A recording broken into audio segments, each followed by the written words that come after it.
আসসালামু আলাইকুম। আশা করি সবাই ভালো আছেন। আজ আমরা তৈরি করব বিকেলের নাস্তা, রোল, চিকেন রোল। একটু গাজর আর আলু দিয়েছি সবজি হিসাবে আর কি। এখন তো অন্য কোনো সবজি পাওয়া খুব কম যায়, আর এখনকার পাতাকপি দিলে ওটা আর মজা লাগে না, গন্ধ লাগে। যার জন্য আর কোনো সবজি দেই নেই। মাংসটার পরিমাণটা একটু বেশি দিয়েছি, আর সবজি তো কমে যায়। এই পেঁয়াজটা দিয়ে দিয়েছি, একটু হালকা ভাজা ভাজা করে নিয়ে আমি সবজিগুলো দিয়ে দিব। আর লবণটা এখানেই দিয়ে দিব। আমি আমি সবসময় পেঁয়াজের সাথে লবণটা দিয়ে দেই। এখন লবণটা দিয়ে ফেলেছি, একটু নাড়াচাড়া করে মাংসটা ঢেলে দিব। আর মাংসতে আদা, সয়া সস, রসুন এগুলো মাখানো আছে। এখন ওটা ঢেলে দিলাম, দিয়ে এখন ওটা একটু নাড়াচাড়া করে নিয়ে সবজিগুলো ঢেলে দিব। কাঁচামরিচটা দিয়েছি সবজির সাথেই, গোল গোল করে কেটে দিয়েছি। আমার ছেলের বাইরের কেনা নাস্তা ভালো লাগে না, তার বাসায় যেটাই বানাই দেবো সেটাই তার কাছে ভালো লাগবে, যার জন্য কষ্ট হলেও বাসাতেই বানাইতে হয় আমার। এখন আমি গোলমরিচের গুঁড়োটা দিয়ে দিলাম। এরপরে ওয়েস্টার সস দিব, আর একটু সয়া সস দিয়ে দিব, যেহেতু সবজি যাবে, সবজির সাথে সয়া সসটা দিলে ভালো লাগবে।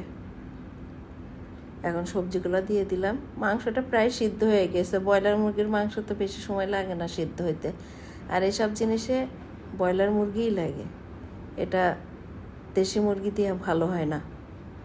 সয়া সসটা দিয়ে দিয়েছি। এরপরে আমি দিব ওয়েস্টার সস।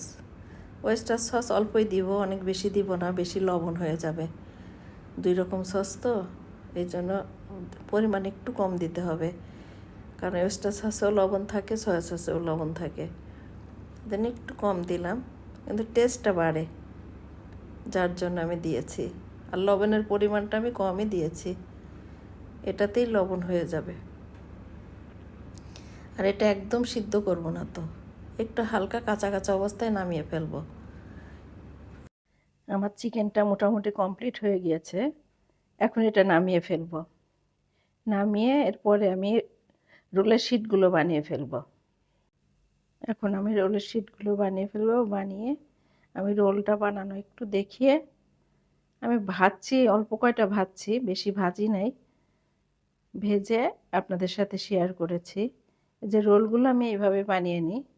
আমি ডোটার সাথে ডিম দেই, আর একটু কর্নফ্লাওয়ার, ময়দা, গোলমরিচের গুঁড়া, আর কিছু দেই না, দিয়ে শিটটা বানিয়ে ফেলি।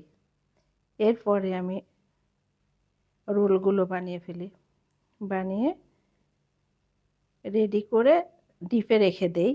আর অল্প কিছু ভেজে ছেলেকে দিয়েছি, মানে প্রতিদিন তো বানানো হয় না, যার জন্য এইভাবে বানিয়ে আমি ডিপে রেখে দেই। যখন খেতে চায় তখন ভেজে দিই এইভাবেই।